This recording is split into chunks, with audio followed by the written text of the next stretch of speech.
शरणं गच्छामि। Lord Buddha TV पर मैं प्रभाकर दुपारे आप सबका स्वागत करता हूँ। इस लॉर्ड बुद्धा टीवी के सीधे प्रसारण में हम आज एक खास व्यक्ति से बातचीत करने जा रहे हैं, डॉक्टर सच्चिदानंद फुलेकर किसी परिचय के मोहताज भी नहीं है, लेकिन मैं खास चीज़ आपको बताता हूँ कि एजुकेशन में, शिक्षा क्षेत्र में इनका बहुत बड़ा नाम है। शिक्षक महर्षि भी इनको कहते हैं। मैं इतना ही कहूँगा आपसे कि एक छोटी सी जगह पर इन्होंने स्कूल शुरू की और आज पूरे विदर्भ में जगह जगह पर इनके स्कूल कॉलेजेस है और बुद्ध धर्म के एक खासे अभ्यासक भी है, काफ़ी स्टडी है उनका और विपश्यना के फील्ड में भी इनका काफ़ी नाम है, काफ़ी बड़ा वजूद है। तो बुद्ध धर्म के बारे में और डॉक्टर बाबा साहब अम्बेडकर ने जो दीक्षा दी है हमें, उसके बारे में हम लोग इनसे बातचीत करेंगे। जय भीम फुलेकर साहब। जय भीम। एक तो मैं जानना चाहूँगा कि दीक्षा बाबा साहब ने देने के बाद आपको क्या लगता है कि क्या परिवर्तन हुआ इस समाज के अंदर में? बाबा साहब की 14 अक्टूबर 1953 में जो दीक्षा दिया, तो इसके पीछे बाबा साहब का बहुत बड़ा हेतु था, तो आप जानते ही हैं। अच्छा। और जिस तरह से समाज की इस 70 साल में जो प्रगति होना था जी, तो वो प्रगति तो हो नहीं सकी जी। और जो हमारा इंटरनेशनल संबंध होना था जी, वो थोड़ा हम उसमें डाउन हो गए जी। या जो लीडरशिप चाहिए, जो हमने डेवलप करना था, जी। हम जो संघ है, संगठना हमारी, हाँ। ये हमारी वो डाउन हो गई। अच्छा। और वो डाउन होने से ना बुद्ध समझ सका, ना व्यवहार में उतर सका। पंचशील के जो तत्व है, वो तत्व तो हम पहला ही तत्व भूल जाते हैं, प्राणी मात्रा पर दया करना। अच्छा। हम कट कर दिए। अच्छा। हम तो संडे या हमारा हर दिन किसी मुर्गी या बकरे खाने में ही जाता। अच्छा। और समाज को जो पढ़े लिखे लोगों ने टाइम देना चाहिए जी, या कुछ करना चाहिए, वो नहीं हो सका। नहीं, डॉक्टर अंबेडकर जब काठमांडू के सभा में गए थे, हाँ, और वहाँ उन्होंने एक भाषण में कहा कि बुद्ध धर्म इसके बाद हमको विदेशों में भी फैलाना चाहिए। तो ये बात भारत में ही पॉसिबल हुई क्या कि अपना देश ही हम लोग ठीक से बुद्धमय नहीं कर पाए, तो विदेश की तो बात अलग है। आपको क्या लगता है इसके बारे में? ये बात सच्ची है। एक्चुअली बुद्ध धर्म के जो मैं पूरा कंटिन्यू में जो पंचशील वाली बातें होती है, तो हम पंचशील ही नहीं समझ सके। आज हम शादी लगाते हैं और त्रिशरण पंचशील बोलते हैं। जी। बोलने के बाद में अगर एक आधे को पढ़े लिखे आदमी को या क्वालिफाइड आदमी को भी इसका अर्थ पूछो, तो वो अर्थ बताने में बड़ा मुश्किल जाता है। अच्छा।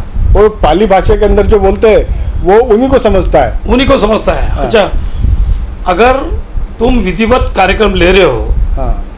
अगर वो पंचशील बिल्कुल 1.5 मिनट की पंचशील है, हाँ। और वो नहीं समझ सके, हाँ। तो फिर बुद्धि आप किस तरह से कहलाओगे? तो इसको क्या जिम्मेदार कौन है, क्या कहेंगे आप? जिम्मेदार यानी एक तो बाबा साहब को बहुत कम टाइम मिला। बाबा साहब 52 दिन में चले गए हमारे से। दीक्षा लेने के बाद में 52 दिन सिर्फ रहे और चले गए। फिर जो भी लीडरशिप आई, किसी का नाम लेना अच्छी बात नहीं, जिस तरह से डेवलप होना था। आप किस लीडरशिप की बात करें, जैसे राजकीय लीडरशिप, पॉलिटिकल लीडरशिप, या सोशल लीडरशिप, या रिलीजियस लीडरशिप? मैं आप सभी के लीडरशिप की बातें कर रहा हूँ। राजकीय लीडरशिप ना डेवलप हो सकी, हम किसी पर डिपेंड रहे। जो आदमी दूसरे पर डिपेंड होता है वो लीडरशिप डेवलप नहीं कर सकता। बराबर। सामाजिक लीडरशिप में हमने कुछ प्रगति नहीं की है। जी। हम सामाजिक लीडरशिप में समाज को जिस तरह से डेवलप करना चाहिए, जी। जो लोग पढ़े लिखे लोग हैं, बड़े बड़े नौकरी पर है, वो लोग अपने ही काम में बिजी रहे जी, और बाकी बातें भूल गए। जी। वो गरीब तबके का समाज, जो हमारा समाज 0.5% पढ़ा लिखा है और बाकी आज ही वही कवेलू की झोपड़ियाँ, आज ही वही माइंड। अच्छा, बाबा साहब ने घटना के अंदर में इस समाज को रिजर्वेशन दिए हैं, तो इस रिजर्वेशन से ये समाज की उन्नति हुई है, ऐसा लगता है आपको? मुझे नहीं लग रहा है कि रिजर्वेशन से उन्नति हुई। उसका सबसे बड़ा कारण ये है जो पुनः करार अगर रहता तो हमको तो बहुत कम सीटें मिली, और जो रिजर्वेशन के सीटें पर राजकीय लोग जा रहे हैं जी, वो लोग बुद्धिस्ट माइंड के नहीं जा रहे, वो बुद्धिस्ट के अपोजर लोग जा रहे हैं। अच्छा, और उससे हमारी लीडरशिप ना आगे सकी, और जो समाज राजकीय पावर और सामाजिक पावर, शैक्षणिक पावर में ऊपर नहीं है, जी। वो धर्म कारण में डाउन हो जाता है। तो धर्मकरण किस तरह से करना चाहिए आपको लगता है? देखिए, धर्म कारण मुझे तो ये लग रहा है शैक्षणिक क्षेत्र अगर अपन डेवलप करते हैं, शिक्षा का क्षेत्र, ये अगर जैसे स्कूल है, कॉलेज है, बाकी लोग अपने स्कूल कॉलेज में, मुस्लिम लोग हैं मदरसा में ये काम करते हैं, क्रिश्चियन लोग हैं वो अपना धर्म का ऑटोमेटिकली प्रचार कर रहे हैं। हिंदू धर्म की तो कुंदड़ है, वहाँ की बात नहीं करना चाहता मैं। उसी तरह से सिख लोग हैं, बाकी लोग हैं, जिस तरह से विहारों का उपयोग होना चाहिए, हमारा विहार और देश का मंदिर एक हो गया है। अच्छा, और उसका कारण इफेक्ट हो रहा है। अच्छा, तो ये बाबा साहब ने एक बात कही थी कि यहाँ पर जितने भी मंदिर है वो मंदिर नहीं थे पहले, बुद्ध विहार थे या बुद्ध गुफाएं थी। तो ये आपको क्या लगता है कि धार्मिक मूवमेंट में ये बातें भी आनी चाहिए कि लोगों को बोलना चाहिए, बताना चाहिए कि ये जगह बुद्धिज़्म की जगह है, या तो बहुत बड़ी कंट्रोवर्सी बुद्ध गया के जगह के ऊपर में, मंदिर के ऊपर में है, वो बुद्ध विहार लोगों के दिलो दिमाग में बसा है, लेकिन अब चित्र ये है कि वहाँ पर हिंदू लोगों का ताबा है। तो इस तरह से बहुत सारे विहार ऐसे हैं कि जहाँ पर हिंदुओं ने अपना कब्जा करके रखा है। इसको क्या लगता है आपको? बिल्कुल करेक्ट बातें हैं। सबसे बड़ी बात तो यह है कि पुष्यमित्र शुंग जो हमारे 12वें राजा बिंबिसार के बाद, सम्राट अशोक के बाद जो 10 राजा हुए, जिस 10वें राजा को जिस तरह से हत्या की गई जी, तो जितने मंदिर थे, जितने विहार थे, वो पूरे विहार मंदिर में परिवर्तन हो गए। अच्छा, फिर उत्तराखंड का लोग अयोध्या, ये अयोध्या नाम ही नहीं था, साकेत नगरी, अच्छा, साकेत नगरी बदल गई। कोई बोलता है कि भाई ये मुस्लिम का है, आज राम मंदिर बन रहा है जहाँ भगवान बुद्ध के नखून और बाल है एक पहाड़ी पर, अच्छा, वो है साकेत नगरी, और वो है अयोध्या, और वहाँ भगवान बुद्ध है। भगवान बुद्ध जहाँ जहाँ गए, जहाँ जहाँ लिखा गया है, कौन से दिन गए, आनंद आने, पूरा एक एक बातें लिख कर रखी है, और कौन से दिन क्या हुआ।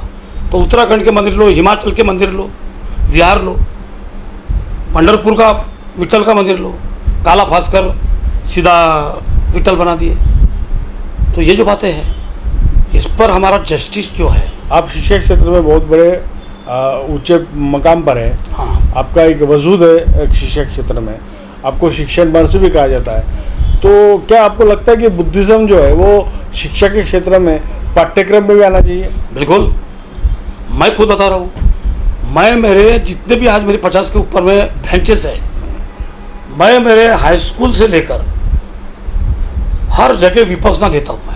मैं खुद आया, मैं मास्टर ऑफ विपස්සना, मैं खुद विपස්සना देता हूँ। आज हमारी हरदोली की स्कूल, तुमसर की स्कूल, साले बुजुर्ग गुजर और बहुत सारे स्कूल में पहला ही पीरियड हम विपස්සना का देते हैं। बच्चे इतने खुश है, वो बोलते सर हमको तो ये बहुत ही हो गया, उनका ब्रेन बढ़ रहा है, उनकी सब बातें बढ़ रही है, क्योंकि बुद्धिज्म विपස්සना पर डिपेंड है जी, बुद्धिज्म का स्टार्ट ही विपස්සना है और एंड ही विपස්සना है। क्योंकि निर्वाण का मार्ग विपස්සना अगर अपन करेक्ट करते हैं तो निर्वाण के लिए अपन पात्र हो जाते हैं। ये दीक्षा भूमि जो है, बाबा साहब ने इस हेतु से यहाँ पर दीक्षा दी थी कि चारों तरफ से बौद्ध लोगों का विकास हो, लेकिन एक साइड उसमें देखी जाए, पॉलिटिकल साइड देखी जाती है, वो सबसे ज़्यादा वीक है। बहुत सारे गट तट या ग्रुप्स पड़े हुए हैं, तो इसके वजह से राजकारण में, पॉलिटिक्स के अंदर में हम लोग अपने वजूद पर खड़े नहीं रह पा रहे। क्या आपका उसका एनालिसिस है? ये बात एकदम बराबर है।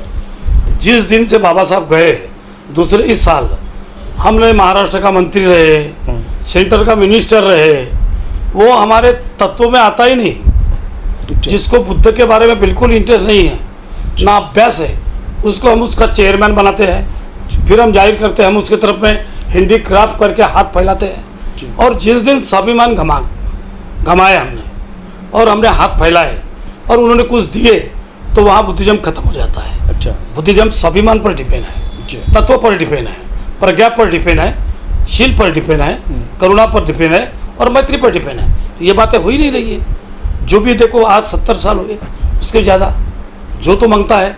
आज मैं दीक्षा भूमि पर जाने के बाद मुझे दर्द होता है। ऐसा लगता है कि होसाड़ है क्या? कितने साल से बन रहा है, कितने कोटि रुपए कहाँ जाते हैं, कौन कर रहा है ये सब बातें, क्यों कर रहा है? इस पर विचार विनिमय होना चाहिए। आपने एक भाषण में कहा था, जो मुझे याद है, कि आपने कहा था कि मेरे पास भी बहुत बड़ी जगह है कि जिसका उपयोग मैं दीक्षा भूमि के जैसे ही एक अलग भूमि के रूप में करना चाहता हूँ। वो क्या कल्पना है आपकी? मैं एक्चुअली, मेरी जो स्कूल है, कॉलेज है, मैं फादर हाउस तैयार किया। मैं बाबा साहब का सबसे वर्ड का सबसे ऊँचा पुतला मैंने वहाँ तैयार किया, और तुमसर में भी किया और भंडारे में किया। मैं वहाँ अशोका लॉन, ये डेगन प्लेस में नहीं होगा, उससे भी अच्छा डेवलप कर रहा हूँ मैं वहाँ। भगवान बुद्ध का 62 फीट पर स्टैचू, मैंने खड़ा स्टैचू, जो अभी दीक्षा भूमि में कल्पना भी कर रहे हैं कि 50 फुट का हम स्टैचू थाईलैंड से बना रहे हैं। वो तो मैंने 62 फुट पर हाइट पर भगवान बुद्ध का स्टैचू चलते हुए मैंने रखा। चलता हुआ बुद्ध। चलता हुआ बुद्ध। बाबा साहब चाहते थे बुद्ध ओपन आए करे और चलते रहे। बुद्ध कभी थकता नहीं विचारों से। तो ऐसी बाबा साहब की कल्पना थी। अब मैं भी वहाँ, मेरी 25 एकड़ जगह है, वो मैंने समाज के लिए दान किया। 50 एकड़ का जंगल है, पूरा जंगल, बहुत ही अच्छा जंगल, मैं समाज के लिए दान किया, और वहाँ मैं बुद्धिज्म प्लेस बना रहा हूँ। अच्छा, लोग वहाँ खुश हो जाएंगे। वो क्या आपकी आइडिया है, उसमें क्या क्या होगा? वहाँ बहुत सारे होने वाला है।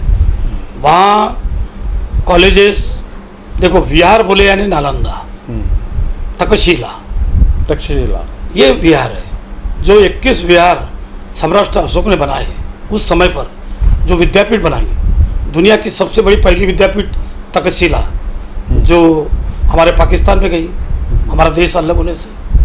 क्यों नहीं हम भी नालंदा और तक्षशिला तैयार करें जी, जहाँ बच्चों को ऊंचा शिक्षण मिले। आज हमारे बनते लोग नर्वस होने वाले बनते हैं। अच्छा, जिसको नौकरी नहीं मिली वो बनता है। अच्छा, मैं चाहता हूँ ब्रह्मदेश, सिलोन, जहाँ और बहुत सारे लोग, जापान, वहाँ 3 साल का बच्चे को ट्रेनिंग देने के बाद 40 साल का मैच्योर होने के बाद वो बनता है। तो बनते बनने के लिए there is amount of training. किस तरह से उनको शिक्षा दी जाए, किस तरह प्रशिक्षण दिया जाए? मैं भी इसके लिए ट्रेनिंग में क्लासेस ओपन कर रहा हूँ। अच्छा, अच्छे जापानी बनते और उच्च शिक्षित बनते को लाकर बचपन से ही, जैसे KG 1 में पढ़ाते हैं, उस तरह ये एजुकेशन होना चाहिए।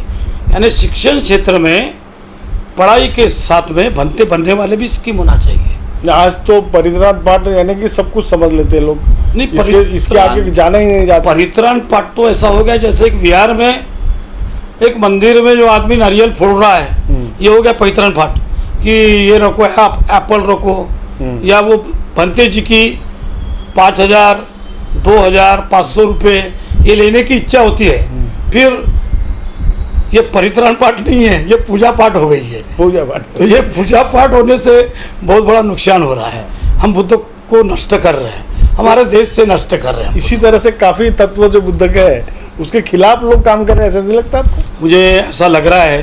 अभी एक बहुत बड़े फैमिली में शादी है, मैंने उनको पूछा शादी कब है? अजय बोले नहीं, हम 2 महीने शादी नहीं कर सकते। हाँ। क्योंकि वो लगा गणपति का, ये लगा वो लगा। हाँ। आज बड़े बड़े क्वालिफाइड लोग हाँ। इस तरह से बातें कर रहे हैं। अच्छा, उपवास रख रहे हैं लेडीज लोग। क्योंकि उपवास इसलिए रख रहे हैं कि भगवान बुद्ध ने न्याय देना चाहिए, हमारे बच्चों को आगे बढ़ाना चाहिए, हमारे घर में पैसा आना चाहिए। तो भगवान बुद्ध तो मूर्ति पूजा कभी नहीं चाहते थे। नहीं, हमारे में हिरियान और मुनियान मूर्ति पूजा से अपोज थे। इवन दो बाबा साहब भी मूर्ति पूजा के दूर थे, हमने बाबा साहब और बुद्ध को अगरबत्ती उद्बत्ती लगाकर उनको भगवान बना दिए। और जब भगवान बनता है आदमी, वहाँ धम्म नहीं रहता। बराबर। हमारा धर्म नहीं है, ये धम्म है। तो ये लोग जो कहते हैं, बौद्ध विद्वान हमेशा कहते हैं कि महायान और हिंदयान ये दो पंथ हुए हैं, लेकिन बाबा साहब ने उसमें तीसरा पंथ निकाला, वो उन्हें नवयान करके उसको नाम दिया। तो ये नवयान क्या है बाबा साहब? देखो, बाबा साहब ने दीक्षा भूमि पर पंचशील दिया, अष्टांग मार्ग दिया, दशहिता दिया, लेकिन 22 प्रतिज्ञा दी। तो आज हमारे नेता लोग 22 प्रतिज्ञा का पहला ही गौरी गणपति की पूजा, इवन तो बहुत सारे लोग ऐसे हैं बड़े बड़े सेंट्रल मिनिस्टर कि जो विष्णु का अवतार भगवान को मानने को तैयार है। हमारे भंते लोग भी कहते हैं, पुनर्जन्म पर विश्वास रखते हैं। जिस बुद्ध ने कहा आत्मा पर आत्मा, ये बिल्कुल नहीं है। पुनर्जन्म भगवान बुद्ध ने एक आम की गुआ है, उसको लगा दो और पेड़ तैयार करो, ये पुनर्जन्म है। तो लोग ये कहते हैं कि बड़ी बड़ी चर्चा उसकी है कि कुछ गलत लोग भिक्खु बन रहे हैं, नकली भी बनते जिसको कहते हैं। इसके बारे में कुछ बताएंगे आप? एक्चुअली ये बात बहुत सही है कि बहुत सारे लोग छोड़े गए हैं बनते, और कुछ लोग कि भाई मुझे डीओ महामंडल का सदस्य बनना है, कहीं बुद्धिज्म कंट्री के लिए मुझे वहाँ बाहर कंट्री जाना है, थाईलैंड में जाना है, तो ऐसे लोग भी बनते बने हैं। अच्छा। बनते पेट पालने वाली चीज़ हो गई है। अच्छा। इसलिए बाबा साहब ने बुद्धायन धम्म इसमें लिखा है, चौथे पेज पर ही लिखा है। क्या भंते की इस देश में आवश्यकता है? अच्छा। हाँ, क्या भंते होना चाहिए? नहीं, होना चाहिए, लेकिन भंते ऐसा नहीं कि सिर्फ जीवर पहनकर ही भंते होना चाहिए। अच्छा, कुछ लोग ये कहते हैं कि भंते लोगों को शादी लगाने का ही अधिकार नहीं है, ऐसा ऐसा कहा जाता है। इसमें कितनी सच्चाई है? नहीं, शादी तो भंते लोगों ने लगाना चाहिए, ऐसा कोई ज़रूरी नहीं है। अगर भंते से भी बाबा साहब चंद्रमणि भंते से भी होशियार थे। बाबा साहब ने 22 प्रतिज्ञा खुद दी है, पहले पंचशील दिए। तो बहुत सारे विद्वान लोग हैं, उन्होंने उतारना चाहिए, और इस शादी का एक अलग टाइप का अपना हेतु रखना चाहिए, इसको कायदे में लाना चाहिए, और उस तरह से शादी लगाना चाहिए। मैं तो बोलता हूँ कोर्ट की शादी सबसे अच्छी शादी। अच्छा। बाबा साहब ने खुद की शादी कोर्ट में लगाई। अच्छा। अच्छा, बुद्धिस्ट यूनिवर्सिटी की बात कर रहे हैं लोग, तो ये यूनिवर्सिटी किस तरह से हो, ऐसा लगता है आपको? बिल्कुल होना चाहिए, मैं तो कर रहा हूँ। आज मैं आपको बताना चाहता हूँ, लोग करे या नहीं करे, मैं आज के दिन के प्रोग्राम पर 2022 पर खुद बुद्ध विद्यापीठ स्थापित होगी, और वो दुनिया की पहली रहे या कोई भी रहे, एक अच्छी विद्यापीठ स्थापित करने हम जा रहे हैं। देखिए, किसी को पैसे मांगने की जरूरत नहीं है जी। स्वयं आत्मदीप भव। भगवान बुद्ध ने कहा था, जब आनंद भगवान बुद्ध का वो आखिरी दिन था, आखिरी सन था, आनंद बोले भगवान हमको आखिरी उपदेश दो। तब भगवान बुद्ध ने आखिरी उपदेश दिया, आत्मदीप भव, स्वयं प्रकाशित हो। इस समाज में जब तक स्वयं प्रकाशित नहीं होगे तो बुद्ध के तत्व को आगे बढ़ाना कठिन काम है। इसलिए मुझे ये लगता है आज के दीक्षा दिन के ऊपर में, और दीक्षा भूमि आज दुनिया दीक्षा भूमि की तरफ अलग निगाहों से देखती है, लेकिन आज मुझे दर्द भी होता है बोलते हुए, जिस दीक्षा भूमि की हम कल्पना करना चाहते हैं वो दीक्षा भूमि आज हमें नहीं दिख रही। आपको क्या अपेक्षा है दीक्षा भूमि से, कैसे होनी चाहिए? दीक्षा भूमि तो क्रांतिकारक होना चाहिए, जब बुद्ध का करुणा होना चाहिए, प्रेम होना चाहिए। दीक्षा भूमि अभी तक तो विद्यापीठ होना चाहिए था जी। यहाँ तो यही बुद्ध के नए भंते निर्माण होना चाहिए थे, यहीं से भंते निर्माण की फैक्ट्री होना चाहिए जी। क्योंकि वहाँ देखते बराबर जाते बराबर उस मट्टी को ऐसा लगता है कि ये हमारे बाप की मट्टी है। एक सहारे आ जाते हैं, ऊर्जा आ जाती, तो उस ऊर्जा में ऊर्जा नहीं रही। वो हिंदुज़म, ये भारत नष्ट हो रहा है और हिंदुज़म की तरफ जा रहा है। Hindu is not word. In 1994 the judgement of Hinduism, Hindu एक गाली है, और हमारे देश में हिंदू ये शब्द नहीं होना चाहिए, ये भारत है और ये भारत का बुद्ध है। इस तरह से बात दीक्षा भूमि में होना चाहिए। तो संविधान में बाबा साहब ने भारत ही कहा है ना? भारत का है, हिंदू शब्द ही नहीं है, हिंदू तो गाली है। और 94 के जीआर में सुप्रीम कोर्ट ने ये जजमेंट दिया है, भाई पिंड की पूजा और ये तुम्हारे हिंदू वर्ड यूज नहीं करो, ये कोई सुनने को तैयार नहीं है। कानून पट्टी लगाकर बंद है और दीक्षा भूमि में तो लॉ कॉलेज है, तो वहाँ के लोगों ने भी इस बातों की तरफ ध्यान देना चाहिए। सिर्फ बच्चों को पढ़ाकर नहीं होगा, हमने लॉ में भी ऐसे बच्चे पैदा करना चाहिए जो समाज को न्याय दे सके। तो किस तरह की ऊर्जा दीक्षा भूमि से मिलनी चाहिए? दीक्षा भूमि की ऊर्जा वो एक शैक्षणिक ऊर्जा होना चाहिए, बुद्धिज्म ऊर्जा होना चाहिए, जिसमें बुद्ध की क्रांति होना चाहिए, बुद्ध का मार्ग होना चाहिए। हम अभी तक बुद्ध एंड धम्म की किताब नहीं पढ़े, हमने त्रिपिटक नहीं पढ़े, हाँ 3 पिटक हमने पढ़ नहीं सके, तो ये कितनी बड़ी दर्दनाक बात है। शिक्षा के क्षेत्र में इतना काम कर रहे हैं, क्या आपको लगता है कि ये सारे जो पाली भाषा में जो ग्रंथ है वो मराठी या हिंदी में आनी चाहिए? बिल्कुल, तो मैं तो करने जा रहा हूँ। हाँ। मैं खुद मेरा मीडिया और बहुत सारी बातें करना चाहता हूँ, और ये कर जो हमारे जो मीडिया वाले लोग हैं जो आपस में छोटे छोटे हैं, ये किस तरह बढ़ना चाहिए, क्योंकि मीडिया अगर पावर में नहीं रहा तो हम नहीं जा सकते।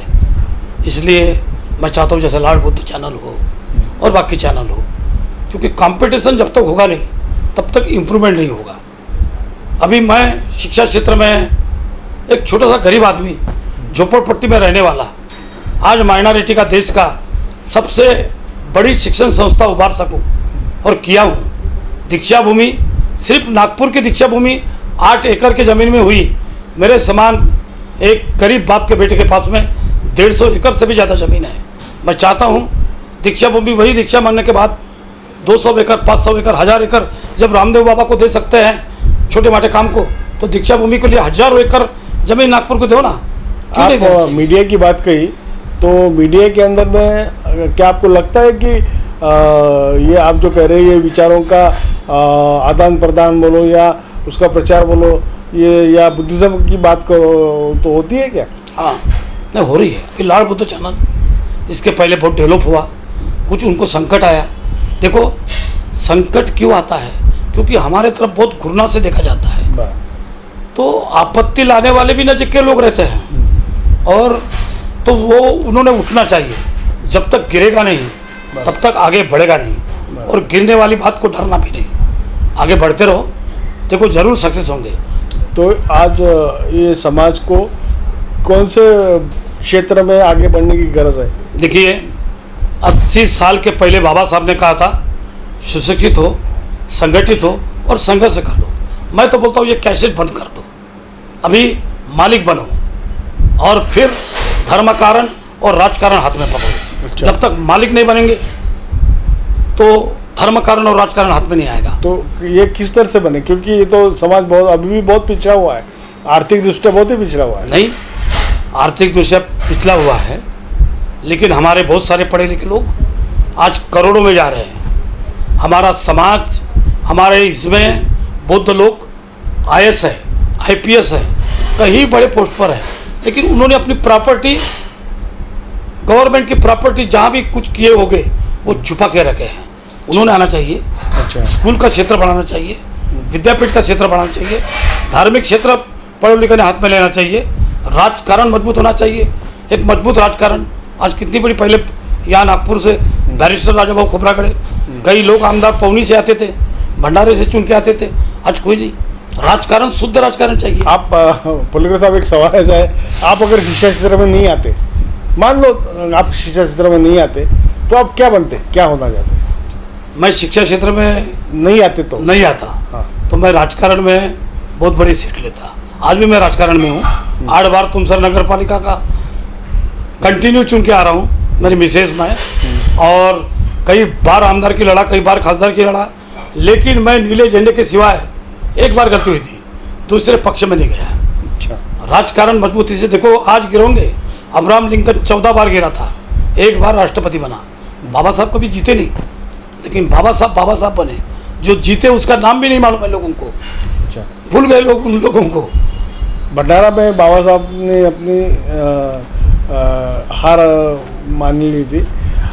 आपको क्या लगता है कि बौद्धों का राजकारण कैसा होना चाहिए?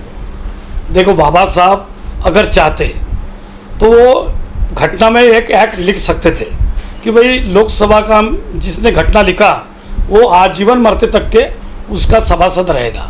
जी। बाबा साहब ने ऐसा नहीं किया। हार पत्करी बाबा साहब ने। एक वर्टी की बात बताता हूँ मैं, बाबा साहब वर्टी में बैठे थे, भंडारा के वर्टी में, और माई साहब भी बैठे थे उनके सामने। जो भी आता था बाबा साहब का पाँव पड़ता था। तो बाबा साहब, अभी ये बातें मुझे 104 साल का एक आदमी है बोलकर उन्होंने बताया अपने स्पीच में, ऐसे बोलते बोलते उन्होंने बताया बाबा साहब हर को लकड़ी मारते थे पीछे से, और माई साहब बोलते थे बाबा ये आपके पाँव पड़ रहे हैं, आप लकड़ी क्यों मारते हैं? तो बाबा साहब ने बोले मैं इन लोगों को स्वाभिमान पढ़ाया, ये लोग मुझे भगवान मान रहे हैं, और यही हमने गलती की है। हमने बाबा साहब को भगवान माने, बाबा साहब के तत्वों को भूल गए। हम भगवान बुद्ध को भगवान माने, हमने सम्राट अशोक को भूल गए, जिस सम्राट अशोक ने पूरे वर्ल्ड में क्रांति किया। आपने बहुत ज़रूरी बात कही और बहुत सटीक है वो कि हम लोग बाबा साहब को ही भगवान मानने लगे या तो बुद्ध को ही भगवान मानने लगे। आपको क्या लगता है कि लोग इस प्रक्रिया से बाहर आएंगे, ऐसा लगता है आपको? आएंगे, जरूर आएंगे। मैं जो अभी दीक्षा दे रहा हूँ या शिक्षा दे रहा हूँ, मेरे पास में ब्राह्मण से लेकर हर समाज का शिक्षक है, वो नमो बुद्धाय बोलता है। अच्छा। हम जय भीम से ज़्यादा नमो बुद्धा है, क्योंकि महात्मा गांधी मरने के बाद हरे राम बोला। बाबा साहब जाते समय अपना बुद्ध एंड धम्म का गणित रखा और बोला बाबा साहब ने नमो बुद्धाय। हम लोगों ने नमो बुद्धाय से शुरुआत करना चाहिए, और नमो बुद्धाय को पढ़ना चाहिए, त्रिपिटक को पढ़ना चाहिए, हर घर में त्रिपिटक हो। मैं आपको दोबारा से बताना चाहता हूँ, मैं 84,000 सम्राट अशोक की फोटो बांट रहा हूँ। मैंने बहुत सारे आपको भी दिया। अच्छा, और बहुत सारे लोगों को दिया। इसमें अभी मैं 500 या 1000 बांटूंगा। मैं 84,000 सम्राट अशोक की तस्वीर बांटूंगा, बुद्ध एंड धम्म की किताबें बांटूंगा। उतना ही नहीं, त्रिपिटक मेरी लाइब्रेरी 5000 स्क्वायर फीट की हो रही है। मैं यही नहीं, मैं हर दिन 6 बजे 2 घंटे के लिए यूट्यूब बनाता हूँ, और मेरा स्पीकर तुमसर का 7 किलोमीटर तक जाता है। पूरे लोग सुनते हैं, बाकी लोग भी सुनते हैं, इतना बड़ा आवाज़ रहता है। ये बातें मैं नागपुर, आपके भी दीक्षा, आपके भी विहार में, अशोका विहार में मैं करने जा रहा हूँ, सुमलवार के विहार में, और नागपुर के दीक्षा भूमि के भी इधर पास में, और मेरे बुल्टाना है, मुंबई है, जहाँ जहाँ मेरा कारोबार है वहाँ ये बातें कर कर एक रिवोल्यूशन। एक बड़ी चिंता की बात है फुलेगर साहब कि आज का जो युवक है वो बुद्धिज्म की तरफ बहुत इस दृष्टि से देखता है कि इसकी गरज नहीं है, या तो उसको दुर्लक्षित करता है। उसको युवक को इस विचार की तरफ, बुद्धिज्म के विचार की तरफ लाने के लिए क्या करेंगे आप? ये क्या हो गया, महाराष्ट्र में बाबा साहब आ गए, महात्मा फुले आ गए, कबीर आ गए, तुकाराम महाराज, जगनाड़े महाराज, राजभोज, ऐसे महान संत हुए। इन लोगों ने बहुत कुछ दिया है, और बाबा साहब ने तो ऐसा दिया संविधान से, हम लोग झोपड़पट्टी भी नहीं थी, चप्पल नहीं डाल सकते थे, पानी नहीं पी सकते थे, हम लोगों को सब मिला। हर घर में मकान है, हर घर में सब है। और ये जो युवक है, इनको ऐसा लगता ही नहीं कि बाबा साहब ने कुछ, सिर्फ बाबा साहब बोलते हैं, लेकिन इनको बाबा साहब के बारे में अभ्यास नहीं है। जो कोड़े पहले बरसते थे, जो परिस्थिति थी, अगर वैसी परिस्थिति आ गई तो इनको समझेगा। मैं तो करता हूँ हर घर में सिर्फ वंदना नहीं बोलना चाहिए, बाबा साहब का प्रवचन देना चाहिए कि बाबा साहब ने क्या किया, बुद्ध ने क्या किया। अगर हम बुद्ध है, बाबा साहब ने बुद्ध इसलिए बनाया, आज बुद्ध कंट्री 150 से भी ज़्यादा कंट्री में है। आज हमें कोई हाथ लगाने वाली बात नहीं है। हमारी यूनिटी, जापान चाहे तो कर्जा रोक सकता है इंडिया का, जापान चाहे तो कुछ भी कर सकता है। आज अडेंटा एलोरा बना रहे हैं, दीक्षा भूमि में थाईलैंड 50 फुट की मुर्गी ये दे रहा है, क्या नहीं है। कितनी अमीर कंट्री है दक्षिण कोरिया, हर ऐसे बड़े बड़े कंट्री है कि आज हम आप पैसा उनकी तरफ में, चाहे हम उनसे कोलैबोरेशन कर कर यहाँ का डेवलपमेंट कर सकते हैं। वही सवाल था मेरा कि विदेश के अंदर में जो बुद्धिज्म है और भारत के अंदर जो बुद्धिज्म है, ये सारे कंट्री से इकट्ठे लाकर एक बुद्धिज्म की ताकत नहीं बन सकती क्या? बन सकती है। WFB, वर्ल्ड सेवा फेलोशिप ऑफ बुद्धिज्म, यहाँ जो कर रहे प्रयोग। आप तो गए थे विदेश में? मैं WFB में 3 बार गया, और आठवले साहब थे मेरे साथ में, और वही वो दक्षिण कोरिया में उपाध्यक्ष बने। मैंने उनको बोला गाड़ी में कि आठवले साहब आप पर ये भंते जी राहुल मोदी को बनाते हैं, लेकिन क्या हो गया, पॉलिटिकल लोगों ने इधर ध्यान नहीं देना चाहिए, पॉलिटिकल लोगों ने मदद करना चाहिए, बैकबोन रहना चाहिए। लेकिन हमारे धर्म के लोगों को आगे बढ़ाना चाहिए। तो ये बातें होना चाहिए, क्यों नहीं आ सकता है? विदेश में अच्छे लोगों की बहुत ज़रूरत है। विदेश के लोग चाहते हैं कि यहाँ के बनते सिर्फ पेट भरने के लिए या खुद का एक छोटा सा विहार बांधने के लिए बनते नहीं होना चाहिए। ये विहार नहीं है, ये तो बुद्ध के धम्म की तत्व है। हर विहार में स्कूल कॉलेज होना चाहिए। विहार अगर मंदिर बनता है तो बाहर के लोग भी ये तत्व को नहीं मानेंगे। बाहर के लोगों से कंट्री में अपनी दोस्तानी होना चाहिए। सिर्फ मूर्ति लाना और मूर्ति को बेचना या देना, इससे बुद्ध नहीं बढ़ेगा। उनके तत्व देखो, जापान की स्टडी, आज जापान की स्टडी इतनी आगे है कि इंडिया का IIT का नंबर 280 है। इतने पीछे अपन जापान से आगे। जापान में 10 साल के बच्चे को सिर्फ आध्यात्मिक बातें पता थे, ओनली बुद्धिज्म। जापान के किसी भी रूम में जाओ, होटल में, मैं जापान में गया, बहुत सारे कंट्री में गया, मैंने देखा वहाँ सीने के नीचे बुद्धिज्म त्रिपिटक है। यहाँ तो ऐसा कभी दिखता ही नहीं है। बड़े बड़े लोगों के बुद्ध धम्म की शादी वंदना की बुक नहीं है, बुद्ध धम्म की बाबा साहब की किसी ने, बहुत लोगों ने पढ़ा भी नहीं है। तो ये जो बातें हो रही है, हम बाहर कंट्री में हमारा ये बुद्ध धम्म जो है इसको जोड़ना चाहिए। बड़े आशा से, बड़े प्रेम से वो लोग भारत के लोगों को देखते हैं। मैं जब जापान में गया, मुझे बोलते थे द बिग एयर, यानी कान, बड़े कान वाले, यानी भगवान बुद्ध के जैसे उनके छोटे छोटे कान होते हैं, तो बड़े प्रेम से देखते हैं। लेकिन जब अंदर से सोचते हैं कि ये लोग तो बहुत ही धार्मिक है, ये कहाँ के, तो उन पर भी नाराज़ी आ जाती है। तो वहाँ का एजुकेशन, वहाँ की संस्कृति, वहाँ की धार्मिकता, वहाँ का मेडिटेशन, वहाँ जैन मेडिटेशन है, कई प्रकार के मेडिटेशन है, हमने करना चाहिए और ये बातें आना चाहिए। तो यहाँ के बुद्धिस्ट लोगों को आप क्या संदेश देना चाहेंगे? नहीं, मैं यहाँ के बुद्धिस्ट लोगों को सबसे बड़े संदेश ये देना चाहूँगा कि यहाँ बुद्ध धम्म के बारे में जितना भी लिटरेचर है, पहले वो अपने घर में याद करें। हर संडे को विहार में एक अच्छे आदमी को बुलाकर, जो सही धार्मिक हो, भाषण वो लोग दे रहे हैं आजकल बाबा साहब और बुद्ध के बारे में, सो सबसे ज़्यादा दारू पीते हैं। अच्छा, सबसे ज़्यादा दारू पीते हैं वो लोग, वंदना बोलते हैं। तो भाई ये तो बातें नहीं चलेगी। अगर आप दारू पीते हैं तो आप बुद्धिज्म फॉलो नहीं कर सकते हैं, आप मेडिटेशन भी नहीं कर सकते हैं। तो ये बातों को कट होना चाहिए। अच्छा, हमारे मटन मच्छी को, प्राणी को मारने वाली बातें जो है, इसको बाजू में रखना चाहिए। अच्छा, अंत में एक सवाल है, प्रज्ञाशील और करुणा, ये 3 उपदेश बाबा साहब ने भी और भगवान बुद्ध ने भी दिए हैं। आपको क्या लगता है कि तीनों पथ पर, तीनों रास्ते पर लोग चल रहे हैं? देखो, प्रज्ञा यानी नॉलेज, नॉलेज मीन्स शिक्षण। बहुत सारे लोग हमारे पढ़े लिखे हैं लेकिन शील नहीं है। हाँ, शील के कारण प्रज्ञा की कोई वैल्यू नहीं। आप बहुत पढ़े लिखे लोग हैं और आपके पास में शील नहीं है, तो समझ लो प्रज्ञा का कोई फायदा नहीं।